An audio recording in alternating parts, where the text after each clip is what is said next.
Habis-habisi istri hamil, suami telepon mertua dengan alasan firasat buruk. Kematian pengantin baru Aulia Zakrike, 19, menggegerkan warga desa Air Kopras, Kecamatan Pinang Belapis, Kabupaten Lebong, Bengkulu, pada Kamis, 5 Februari 2026, siang.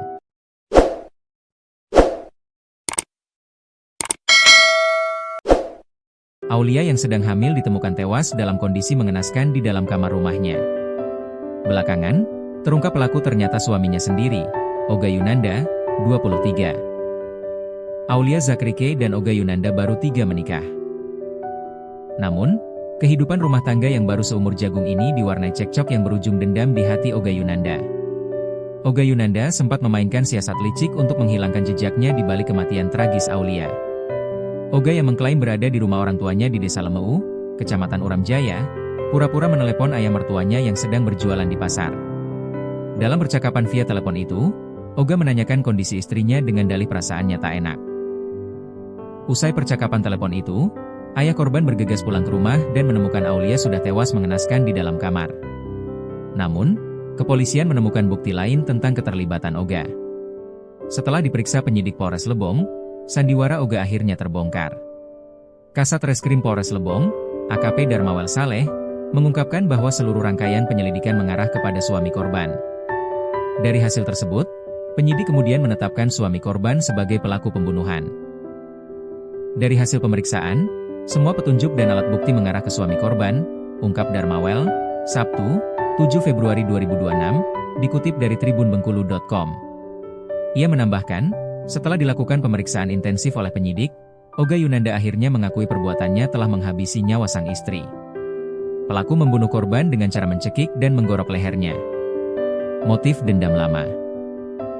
AKP Darmawel mengungkapkan bahwa motif pembunuhan tersebut dilatar belakangi rasa sakit hati yang telah lama dipendam pelaku terhadap korban. Dari hasil pemeriksaan, faktor utamanya karena sakit hati. Pelaku merasa tertekan akibat berbagai permasalahan rumah tangga yang terjadi, ujarnya. Oga Yunanda tidak memiliki pekerjaan tetap. Kondisi tersebut memicu konflik berkepanjangan dalam rumah tangga mereka. Bahkan, pihak keluarga korban sempat meminta agar pelaku kembali ke rumah orang tuanya di Desa Lemeu, Kecamatan Uram Jaya, sembari mencari pekerjaan. Selain persoalan ekonomi, hubungan rumah tangga pasangan muda ini juga kerap diwarnai cekcok dan keributan. Sejumlah perkataan dan perlakuan tak pantas yang diterima pelaku semakin menumpuk menjadi dendam. Pelaku mengaku sakit hati, permasalahan keluarga, sehingga dendam, lanjut kasat. Menurut keterangan warga sekitar, saat peristiwa tragis itu korban berada sendirian di rumah. Ibu korban yang berprofesi sebagai guru tengah mengajar di salah satu sekolah, sementara ayahnya berjualan di pasar. Adapun suami korban, Oga, juga tidak berada di lokasi kejadian. Oga disebut pulang ke rumah orang tuanya di Desa Lemeu, Kecamatan Uram Jaya. Warga sekitar mengaku tidak mendengar adanya suara mencurigakan maupun keributan sebelum korban ditemukan meninggal dunia. Ibunya guru, bapaknya jualan. Dia anak tunggal. Kami tidak dengar ada ribut-ribut sebelumnya, kata seorang warga setempat. Berdasarkan keterangan suami korban kepada penyidik, sekitar pukul 11 WIB ia menghubungi ayah mertuanya. Saat itu, Oga mengaku memiliki firasat buruk terkait kondisi istrinya.